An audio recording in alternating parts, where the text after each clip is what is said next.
Prince Andrew dragged out negotiations before banishment for cash. Welcome back to Crown Chronicles, your royal destination for untold truths, palace whispers, and deep insights into the world's most powerful monarchy. If you love royal stories that keep you on the edge of your seat, make sure to hit that subscribe button and turn on the notification bell because there's always more behind the palace gates than meets the eye. What if I told you that before his royal banishment, Prince Andrew wasn't just fighting to stay within the walls of Buckingham Palace, he was fighting for a payout. Yes, new revelations suggest that the Duke of York dragged out his negotiations for months, not to defend his name, but to secure a financial cushion before being cut off. And it seems the royal family was not amused. Stay with me because as we peel back this royal drama, you'll see how Andrew's desperate push for money left even his closest allies stunned and how King Charles finally drew the line. For years, Prince Andrew has been a shadowy figure within the British royal family, once celebrated as the Queen's favorite son, now infamous for the scandal that shattered his reputation. But before his final royal exile, insiders reveal that Andrew made one last strategic move, and it wasn't about redemption. It was about cash. According to palace sources, Andrew stalled and prolonged discussions surrounding his royal removal not because he disagreed with the decision, but because he wanted to negotiate financial security before being formally stripped of his royal privileges. At stake, his royal lodge mansion in Windsor, his royal protection, and his annual financial allowance once funded quietly through the late Queen's private accounts.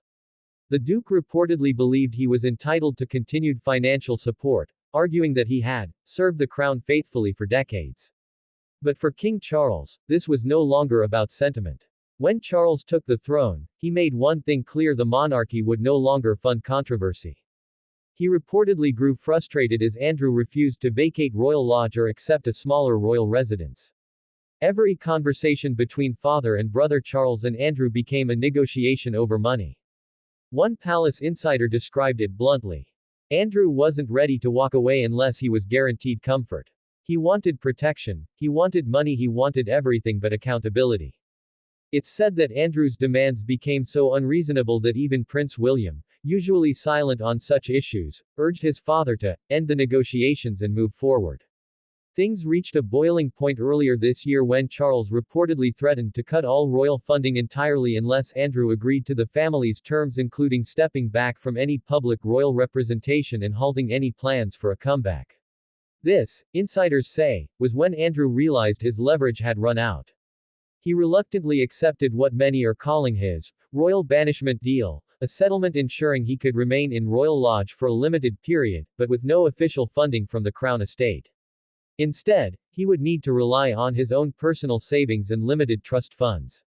In other words, Prince Andrew was being financially exiled. But make no mistake, this wasn't just a quiet family agreement. Behind closed doors, tensions ran high. Queen Camilla reportedly supported Charles's firm stance, believing that continuing to support Andrew would send the wrong message to the public, especially after years of criticism toward royal privilege. Meanwhile, Princess Beatrice and Princess Eugenie, Andrew's daughters, were said to be heartbroken but resigned to the reality that their father's royal days were over. One friend of the York family even told the press, "Andrew feels betrayed. He never imagined his own brother would leave him out in the cold like this." But others argue that Andrew's situation is a result of his own choices, and Charles's actions are simply an attempt to protect the monarchy's future. In the grand halls of Buckingham Palace, power has always been wrapped in tradition, secrecy, and duty.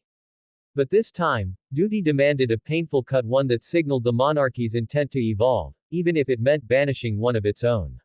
So while Prince Andrew may have delayed his banishment, hoping for a cash cushion, the royal clock eventually ran out and King Charles ensured the message was clear: no amount of negotiation can buy back royal trust.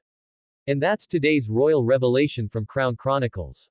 What do you think? Was Prince Andrew right to negotiate before his removal, or did King Charles make the only reasonable choice for the monarchy's integrity? Share your thoughts below. We love hearing your royal opinions. Don't forget to like, subscribe, and ring that notification bell so you never miss the next royal update. Until next time, keep your crowns polished and your curiosity royal, only here on Crown Chronicles.